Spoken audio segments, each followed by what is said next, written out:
Hey, you sexy monkeys. It is the Sky Gene Experience, and we're doing a whole new franchise now, and we are moving on to the Jaws franchise. One, two, three, and four. I am. I have just created something totally illogical. It's really interesting. You believed in the magic. It happened. Isn't that enough? Annie, it's more than that. I feel it as strongly as I've ever felt anything in my life. There's a reason. Go the distance. Yes. Unbelievable. It's more than that. It's perfect. You're a lawyer, he is your father. You leave now, you will regret it. I have no choice but to stay focused on what's right in front of me.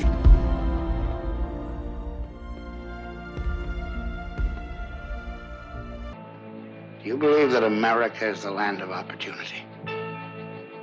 Yeah. I enjoy my Jaws movies. I really do, especially 1 and 2. 3, I enjoy it till you see the shark, and then 4 is, oh, yeah, about 4, shit.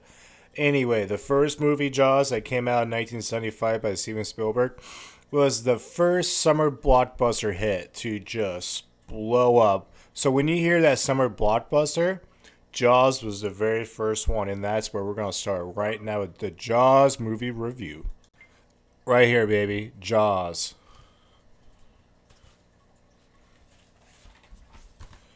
.4K. It is so beautiful watching this on 4K. Wow. Watching this on 4K blew me away. It is so... This movie really fucking holds up. It is so terrifying. This movie struck a chord in people in that primal fear. Woo. I absolutely love this movie. Ooh, this was a great movie. When this movie was being pushed out just before theaters, they had a huge memorabilia marketing campaign. And it's one of the first movies to really capture that merchandise. Star Wars, they really take over it. But Jaws were really the first one to have its name on a t-shirt, backpack, school box, a lunch box, your coffee cup, whatever, sticker, anything, because Jaws was simple letters that can just go. This movie was really the first time that a movie was put out in 430 theaters at the same time. That's why this movie just took off. There would be lines around the block, around the block, around the block to see this.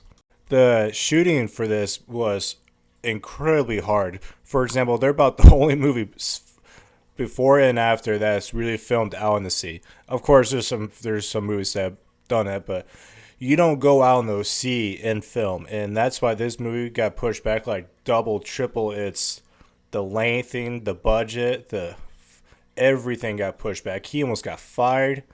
He probably got fired like 10 times and rehired. It was a nightmare for him, but luckily it pulled off for Steven Spielberg. Fucker's 27 years old, and after this, he just went on and did everything you can think of. The music in this by John Williams. Whew. So, when you watch the trailer for this, it has that music that dum dum dum dum dum dum dum dum, and the voiceover in the trailer. Wow! So that trailer really captured you. This movie came from Peter Benchley's book, and that's what inspired this. And it was a hot seller at the time. It was when they were filming this. At the time, the book was the #1 bestseller. So imagine the pressure on your shoulder knowing you're making the movie for the best book at the same time. Peter Benchley, he even has a cameo in the movie. He's the reporter giving the speech when all the people are on the beach and they're afraid to go in the water, and it's just before they go back in the water again. That is Peter Benchley, guys. When they did shoot on land, they were in Martha's Vineyard, and that was a nightmare because they did that in the summer when it was crowded, because it's just like in the movie. It is a summer town. It is summer dollars, and they were right smack in the middle of that, baby. Ooh. But the reason why they did Martha's Vineyard is because they can go out like a couple miles out and sea, and it's still shallow enough where they can have the tracks for the shark underneath, and you can still not see the coast. So that's why they choose that location. The story is very simple itself. It's man versus shark. A shark comes into a small community town and starts taking them one by one. The town groups up together. Let's get this shark, guys. So it's very simple to follow. It's not like the new Matrix movie where you just get fucking lost. No, this is simple. The opening scene is one of the most iconic opening scenes when the chick goes in the water swimming naked and she gets attacked by someone under the water and you don't see the shark. And that's why this movie did so well. Even though the shark itself, they named it Bruce in this movie. Not in the movie, but like the mechanical shark, that's the nickname, is Bruce. It failed so much where they had to think of other ways. For example, when you see the 3 drums in the water, they couldn't use the shark, so they had to come up with a different way. Another example, when those 2 old fishermen were trying to catch the shark with their roast, and the dock falls and it comes after them. You don't see the shark, but you see the dock. You know, after it goes in the water, it comes back. That's what makes this movie great. Chief Brody, I don't see anyone else playing this character. He is Chief Brody from head to fucking toe. And his deputy, all you Halloween guys out there, he is on Halloween 2. He is a dentist. He is the guy that checks the fillings, and he's like, this is a young boy. This ain't no Mike Myers. This is Ben Tramer. Every time Chief Brody looks to the sea, because he just like feels like something's watching him. Oh, just makes the hair, jumps up on you, man. Not only that it's man versus shark, it's really man versus shark versus the town. Because the mayor doesn't want all this bad shark, information leaking out. Because he wants people to come in. He wants a sum of dollars. He wants people to come, swim, spend the money here. But when there's more things about the shark attack, shark this, people getting killed, dying, people don't want to go there, swim there, so the money ain't going to come there. So Chief Brody has to fight the battle with this mayor. The mayor, he's not taking it serious. When he realized, oh shit, this is for real, then he mans up. But until then, he thinks it's a one and done case. Oh man, that scene when the boy gets the lead up for that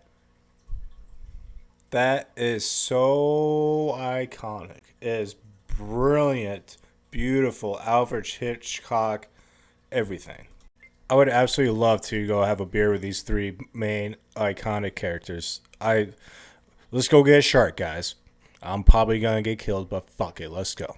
The reason why this movie really was not just a shark movie, it felt so drama-like with the characters. The reason why you love them so much is because they kept failing at filming out at sea, where they did so much time on land. So they had all this time to build a really good story, which is why you don't want Chief Brody to die. Ellen, his wife, she's really the heart of this movie. She really is the heart of all the characters.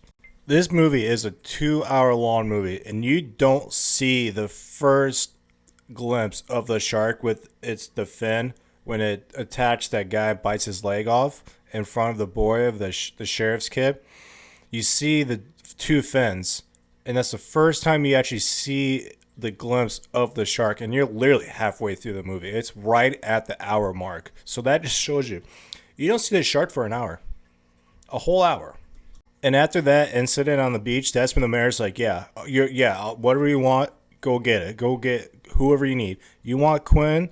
Go get Quinn. I'll sign the check right now. So the mayor actually, mans up for once, finally.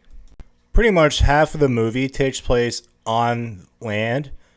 And then the other half, right after you see the shark for the first time, about 10 minutes after that, you're about an hour, 10 minutes into it. That's when they take off, the 3 main guys take off on the boat, and they don't come back. So pretty much halfway through the movie, that's when it's all the 3 guys on the boat. So I didn't realize how much time it was till just now. One of your most iconic quotes, "We're gonna need a bigger boat." When you see the shark for the first time, like the actual jaws, the face of it, even though I've seen this so many times, but if you've seen this for the first time, it's gonna catch you off guard. My favorite part of this movie is the Indianapolis speech. I call it the Indy speech. It just pulls you in. You forget you're watching a scary shark movie. It's the way those three guys just the chemistry in that, but Quinn's speech, how he talks about the Indianapolis, the shark attack and shit. Fuck. As your classic ending, one guy dies, one guy is thought dead, and the guy that you would not think be the hero, he steps up and kills the shark. Pretty fucking simple, but hey, you know what? It works, and they did a great job. Overall, this movie is fucking fantastic. It is high ranked. It is great. The music is fantastic. John Williams, Steven Spielberg, your casting. Wow. The fact that it's out in the water, the shark looked fucking amazing.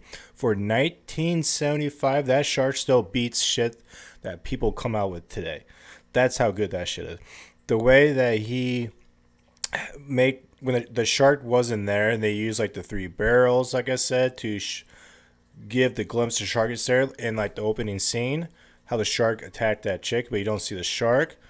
The opening scene, again, is one of the best opening scenes. This movie, all the way through, is just perfect. Negatives, man, there ain't much. There ain't much. It would have been cool if the shark ate some more people, maybe. I don't know.